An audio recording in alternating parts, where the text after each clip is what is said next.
Good morning प्यारे बच्चों, मैं हूं आपकी एजुकेटर पूर्णिमा। और हम करेंगे वर्कशीट नंबर 2। सब्जेक्ट आपका हिंदी है। हम क्या पढ़ रहे थे? हम पढ़ रहे थे पोयम हम पंछी उन मुक्त गगन के। ठीक है, तो चलिए स्टार्ट करते हैं। प्यारे बच्चों, कोविड-19 के लॉकडाउन या तालाबंदी में घर के अंदर बंद होकर कैसा लगता है? या तो आप जान ही गए होंगे, तो सोचिए पिंजरे में कैद पक्षियों को कैसा लगता हो।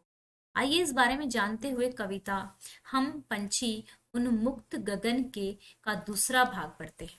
ठीक है, यह कविता किसने लिखी है?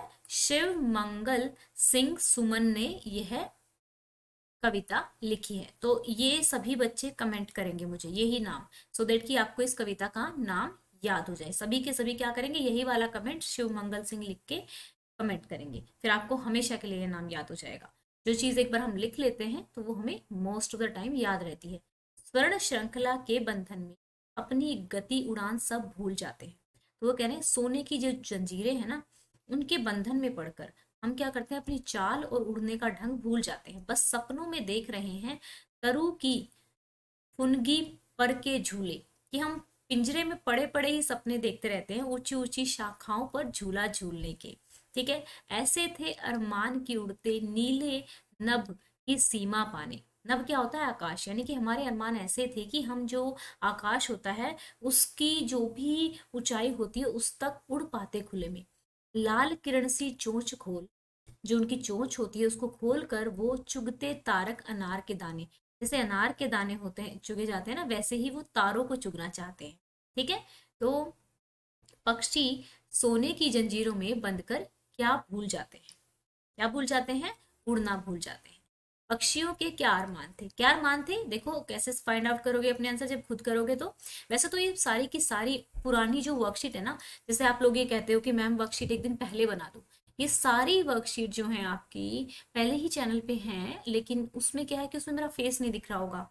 ठीक है, क्वेश्चन आंसर्स जो होंगे उतने अच्छे तरीके से नहीं लिखे होंगे। ठीक लिखे होंगे सारे के सारे, बहुत अच्छे से लिखे होंगे, बट टाइपिंग की फॉर्म में नहीं होंगे। तो आप लोगों को क्या करना है, अगर वर्कशीट नहीं मिलती है, मतलब आपको जल्दी करनी होती है, तो पुरानी वर्कशीट में से कर सकते हैं, आंसर सेम ही रहेंगे। ठीक है, तो चलिए अब हम आंसर्स लिख लेते हैं। ठीक है बच्चा, ओ ओके, यहाँ से चलते हैं अपने आंसर्स। पक्षी सोने की जंजीरों में बंध कर क्या भूल जाते हैं?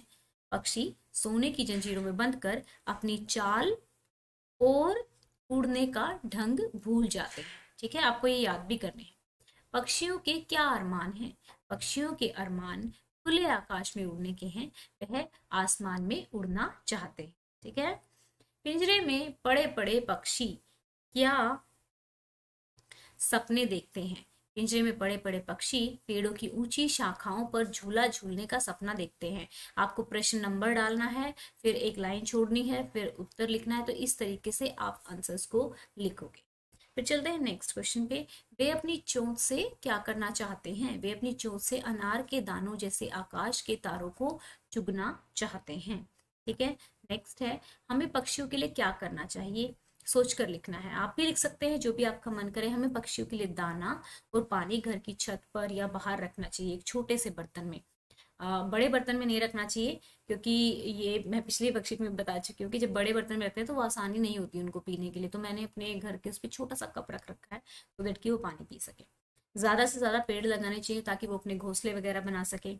कुत्ते बिल्ली आदि जानवरों से पक्षियों की रक्षा करनी चाहिए। कई बार ऐसा होता है घर के पंख, अगर मान लो घर में कोई पक्षी आ गया है तो फटाफट पंखे को बंद कर देना चाहिए, क्योंकि उनके जो तार होते हैं वो कटने का डर रहता है। ठीक है, पतंग जब उड़ाते हो, एक और लिख सकते हो, जब पतंग उड़ाते हो तो जो बहुत वैसे वाली तार होती है ना, जिसको मांझा बोलते हैं, वैसे ही नहीं यूज करनी चाहिए, क्योंकि उनसे पक्षियों के क्या होते हैं, जो पंख होते हैं वो कट सकते हैं। ठीक है, ये चीजें हमें ध्यान में रखनी चाहिए।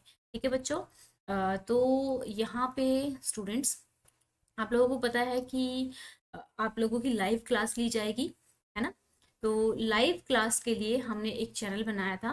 ठीक है, जिसका नाम था, क्या था? Zoom education 678। और मैंने कल बहुत सारे बच्चों से पूछा तो सबने कहा कि मैम इसका नाम जूम एजुकेशन लाइव हम रखेंगे। एक बेटा टेलीग्राम चैनल को फॉलो कर लेना। ठीक है, टेलीग्राम चैनल क्या है? टेलीग्राम चैनल पे जैसे ही वर्कशीट डलती है तो वहां पर हम डाल देते हैं, सो देट कि आपको यूट्यूब पे ज़्यादा टाइम ना लगे वीडियो को सर्च करने में, वहीं से आपको वीडियो मिल जाए और सारी वीडियो आपको पता लगता रहे कि हाँ किस टाइम हम लाइव आ रहे हैं, किस टाइम आपके क्विज हो रहे हैं, ठीक है ना। तो ये सारी इन्फॉर्मेशन वहाँ पे जो भी एक्टिविटी होती है सबसे पहले टेलीग्राम चैनल पर डाली जाती है।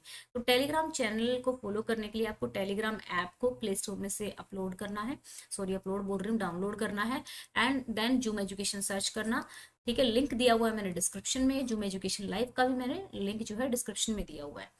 और मेरा नाम तो आप लोगों को पता ही है, पूर्णिमा अतर सिंह। जैसे इंस्टाग्राम वगैरह के लिए भी अगर आप फॉलो करना चाहते हैं तो जो भी मेरे अकाउंट है, फेसबुक है, जो भी है मेरा, सभी सभी जो अकाउंट्स है वो मेरे पूर्णिमा अतर सिंह नाम से हैं। और ये मेरी पढ़ाई लिखाई जो मैंने की हुई है अब तक। ओके बच्चों, तो इसमें क्या करोगे, आपके होमवर्क के लिए मैं दे रही हूँ, क्योंकि ज़्यादा बड़ी वर्कशीट है नहीं आपकी, तो मैं यहाँ पे ना आपको थोड़ा सा होमवर्क दे देती हूँ। होमवर्क में क्या करोगे, जैसे जो थोड़े से ना मुश्किल वर्ड हैं, जैसे जंजीरों, ठीक है। जैसे यहाँ पे एक सेकंड के लिए मैं कर देती हूँ, जो ये मुश्किल वर्कशीट्स जो वर्ड हैं वो थोड़े से लिख के देख लेना, सो देट कि आपको जैसे छूना, जैसे एक बच्चे ने मुझे कहा था कि मैं 5th से 6th क्लास में आया हूँ, ठीक है, तो मुझे मात्रा नहीं आती है। तो जैसे इसमें लिखा हुआ है छूना, ठीक है, छूना, ठीक है। अगर मैं इसको छोटा ऊ लगा देती हूँ, छूना हो जाएगा, छूना, ठीक है ना। इस तरीके से पढ़ा जाएगा। जब आप मात्राओं को पढ़ेंगे ना तब आपको ध्यान रखना है, जैसे अपनी, अगर ऐसे लिखेंगे अपनी, ठीक है, अपनी, ठीक है ना। जो बड़ी मात्रा होगी या बड़ा ऊ होगा, उन दोनों में बोलने में, जब जैसे टीचर बोलेगा ना तो क्या होगा, थोड़ा सा ज्यादा टाइम लगेगा बोलने में, लेकिन जो छोटा ऊ होगा उसको बोलने में क्या है, कम टाइम लगेगा। तो यही सारी मात्राओं को लेके यही ध्यान आपको रखना है। तो यहाँ पे देखो, जैसे चुगना, तो ना चूगना तो नहीं होता ना, चुगना ऐसे नहीं होता ना, क्या होता है, चुगना होता है।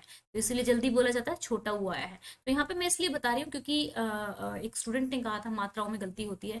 तो अब जब आप पढ़ोगे ना हिंदी को तो आपको ध्यान से पढ़ना है। जहाँ पे भी, जैसे यहाँ पे देखो, जंजीरों, जीरों, अगर मैं जंजीरों ऐसा नहीं बोल सकते ना, फटाफट नहीं बोल सकते, जो आपकी जो बड़ी की मात्रा होती है, ठीक है। देन यहाँ पे और बताती हूँ मैं आपको, जैसे खुले, ऐसा नहीं बोलते ना, खुले नहीं बोलते ना, खुले बोलते हैं, जल्दी बोला जाता है। जो चीज हुए, जो मात्राएं जल्दी बोले जाएंगी वो छोटे छोटी मात्राएं होंगी, जो थोड़ा सा टाइम लेंगी, खिंच के बोलेंगी, वो बड़ी मात्राएं होंगी, ठीक है। ये सब चीजें आप लोग ध्यान रखेंगे। और जब पढ़ेंगे हिंदी को, एटलीस्ट जब हिंदी की वर्कशीट पढ़ेंगे तो जिन जिन में मात्रा है, जैसे आपको छोटे की प्रैक्टिस करनी है बोलने की, तो बोल के देखेंगे उनको। और जब कोई हिंदी बोल रहा होगा तो आप थोड़ा सा ध्यान रखेंगे ना, तो मात्राएं अपने आप आपकी ठीक होने लग जाएंगी, ठीक है बच्चा।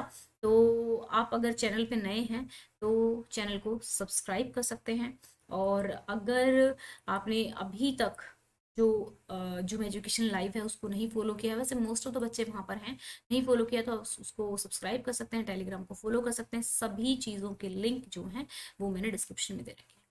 Thank you, nice day.